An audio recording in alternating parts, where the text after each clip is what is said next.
Hello guys, कैसे आप सभी लोग बुक ऑफ स्पर के एक न्यू एपिसोड के साथ हाजिर हूँ। तो जैसे कि लास्ट एपिसोड के एंड में हमने देखा था, हेवनली ड्रैगन क्यूअर की बॉडी के ऊपर गोल्डन फ्लेम छोड़ते हुए कहता है, मैं उसकी बॉडी के ऊपर जो गोल्डन फ्लेम डाली है वो न केवल उसे ट्रांसफॉर्म करने में मदद करेगी बल्कि उसके दिमाग को फिर से खोल देगा, जिससे वो आखिर में एक सेक्रेड बीस्ट की मार्ग पर चल पाएगी। जो सुनने के बाद ज़ूफेन थोड़ा शॉक्ड होते हुए कहता है, क्या तुम उसके दिमाग को फिर से खोल दोगे और दूसरा स्पिरिचुअल ज्ञान दोगे? जो सुनकर ड्रैगन सिस्टर कहता है, हाँ, फायर ही जिंदगी का शुरुआत और ज्ञान का स्रोत है। कुनपैंग के अजूरे फ्लेम ने उसे उसकी पहली स्पिरिचुअल दिमाग खोलने में मदद की, जिससे वो इंसानों की भाषा बोलने, कल्टीवेशन करने और विकसित होने में सक्षम हुई, ताकि वो एक स्पिरिचुअल बीस्ट की बैरियर को तोड़ सके। मेरी गोल्डन फायर इसे एक कदम और आगे ले जाती है, जिससे उसे एक असली सेक्रेड बीस्ट की बॉडी मिलता है, जिससे वो अपनी खुद की एक सेक्रेड बीस्ट की बॉडी बना सकता है, जो कि ट्रांसफॉर्म भी हो सके, जैसा कि एक सच्चा सेक्रेड बीस्ट कर सके। जो सुनने के बाद ज़ूफेन उससे पूछता है, क्या इस टेक्निक की मदद से सभी स्पिरिचुअल बीस्ट सेक्रेड बीस्ट में बदल सकता है? जिसकी रिप्लाई में ड्रैगन एंसेस्टर कहता है, नहीं,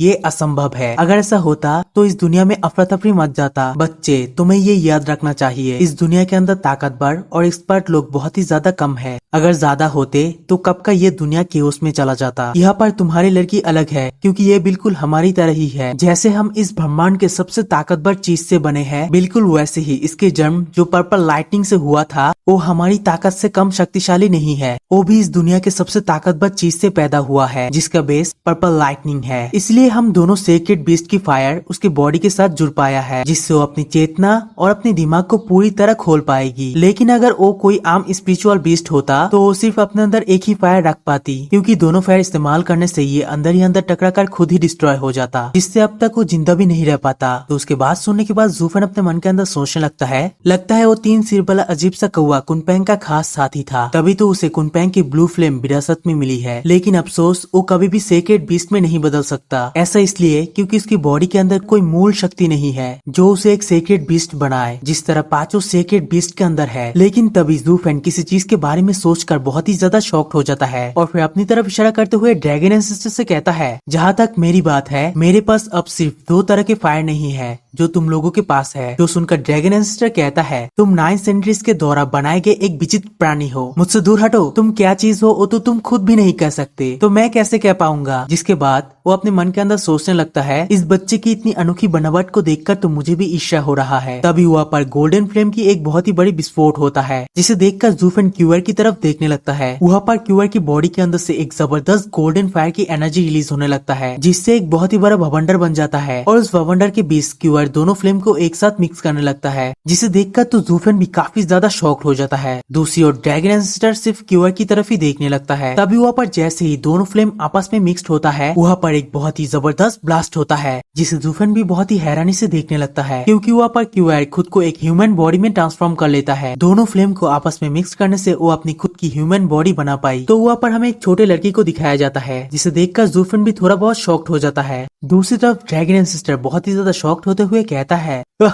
ये तो आखिरकार खुद को एक ह्यूमन बॉडी में ट्रांसफॉर्म कर पाया है। अगर इस लड़की को सही से ट्रेनिंग दिया जाए तो निश्चित रूप से अगली जनरेशन की थंडर फीनिक्स बनेगी। किरिन के बच्चे के शामिल होने से हमारे पांचों सेक्रेड बीस्ट जल्द ही दुनिया पर फिर से दिखाई देंगे। दूसरी तरफ उस लड़की को देखकर ज़ूफेन कहता है, क्यूएट, क्या ये तुम ही हो मेरी बेटी? जो सुनकर वो लड़की कहता है, हाँ डैडी, ये मैं ही हूँ। इतना कहते ही वो तुरंत ज़ूफेन के पास आकर उससे लिपट जाता है और उससे कहता है, बेशक मैं ही आपकी बेटी क्यूएट हूँ। डैडी, क्या आप मुझे पहचान नहीं पा रहे हैं? जो सुनकर ज़ूफेन उसे देखकर कहता है, उफ, अब तो मैं तुम्हें पहचान ही नहीं पा रहा हूँ। अगर चुनना मुमकिन होता तो मैं अब भी पुराने थंडर स्काइलर को ही पसंद करता। जो सुनकर क्यूएट ज़ूफेन से पूछता है, ऐसा क्यों? अब तो मैं इंसानी बॉडी भी ले चुका हूँ, जिससे मैं आपकी सच्ची बेटी बन सकता हूँ। तभी ज़ूफेन उससे कहता है, तुम नहीं समझ पाओगे, और फिर उसे प्यार करते हुए कहता है, इस रूप में आने से ये साबित हो जाता है कि तुम एक सेक्रेड बीस्ट बन चुके हो, जिससे तुम हेवन को चीर देने वाले थंडर फीनिक्स का जगह ले लिया है, जिससे तुम ना चाहते हुए भी हेवनली सोब्रिम के दुश्मन बन चुके हो। आगे शायद ये सच में सिर्फ मौत की ओर ले जाने वाली रास्ता हो सकती है। जो सुनकर क्यूअर ज़ूफेन से कहता है, पिताजी, अगर आप नहीं चाहते थे कि मैं विकसित हूँ तो आपने मुझे ट्रांसफॉर्म करने में मदद क्यों की? की, जो सुनकर जूफेन मायूस होते हुए कहता है असल में ये फैसला करना मेरे हाथ में नहीं था। तभी पीछे से ड्रैगन एंसेस्टर कहता है जी हाँ, भले ही ये सहमत न होता मैं फिर भी ऐसा करता। आखिरकार अब हमें लड़ाई की ताकत चाहिए। जब पांचों सेक्रेड बीस्ट एक साथ आएगा तभी उसकी असली ताकत प्रकट होगा, क्योंकि अकेले लड़ने पर हम में से कोई भी हेवनली सॉवरेन का मुकाबला नहीं कर सकता है। जूफेन, अब से मैं इस सेकंड जनरेशन की थंडर फिनिक्स को ट्रेनिंग दूंगा ताकि उसकी असली ताकत बाहर निकल पाए। जो सुनकर क्यूआर जूफेन से लिपटते हुए कहती है नहीं, मैं अपने पिताजी के साथ जाना चाहता हूँ, मैं मेरे पिता को कभी नहीं छोड़ूंगा।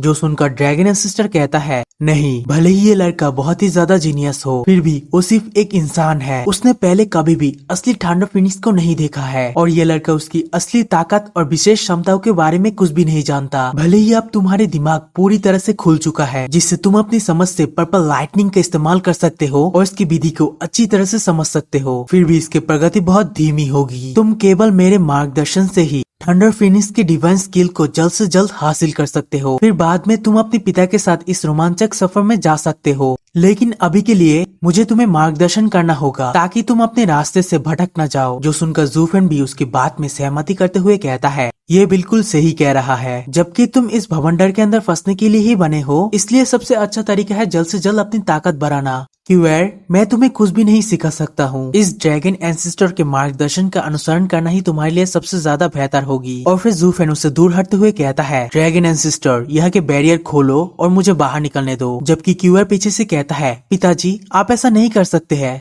दूसरी तरफ ड्रैगन एंसेस्टर जूफेन से कहता है बहुत अच्छे लड़के, तुम निश्चित रूप से महान चीजें हासिल करने के लिए ही बने हो। बिना किसी झिझक के तुम जानते हो तुम्हें क्या करना चाहिए। और इतना कहते ही स्पेस में एक क्रैक डाल देता है, जिससे जूफेन जैसे ही बाहर निकलने लगता है पीछे से क्यूआर कहती है पिताजी, जब से मैं पैदा हुआ हूँ तब से मैं तुम्हें कभी भी नहीं छोड़ा हूँ, तो आज आप क्यों मुझे अकेले छोड़कर जा रहे हो। जो सुनकर पहले तो जूफेन अपनी आंखें बंद करता है और फिर अपनी आंखें खोलते हुए आगे बढ़ने लगता है। उसी के साथ साथ अपने मन के अंदर भी सोचने लगता है मैं अब जिस राह में चल रहा हूँ अब मुझे कोई भी नहीं बचा सकता, ना ही मैं किसी और को बचा सकता हूँ। मैं बस इतना कर सकता हूँ कि जिन लोगों की मुझे परवाह है उन्हें इससे दूर रखने की अपनी पूरी कोशिश करूँ। अब मुझे मेरी आसपास मौजूद सभी चीजों का बहुत ही अच्छी तरह से इस्तेमाल करना पड़ेगा। पांचों सेक्रेड बीस्ट की ताकत मेरी ही तरह एक ही नाव में सवार है। मैं नहीं चाहता मेरी बच्चे मेरी ही तरह दर्द झेले। अब से मैं इस फाइट को अकेले ही जारी रखूंगा। इतना कहते ही जूफेन उस क्रैक से बाहर निकल जाता है, जबकि पीछे से क्यूआर पिताजी कह के पुकारने लगता है। इसी के साथ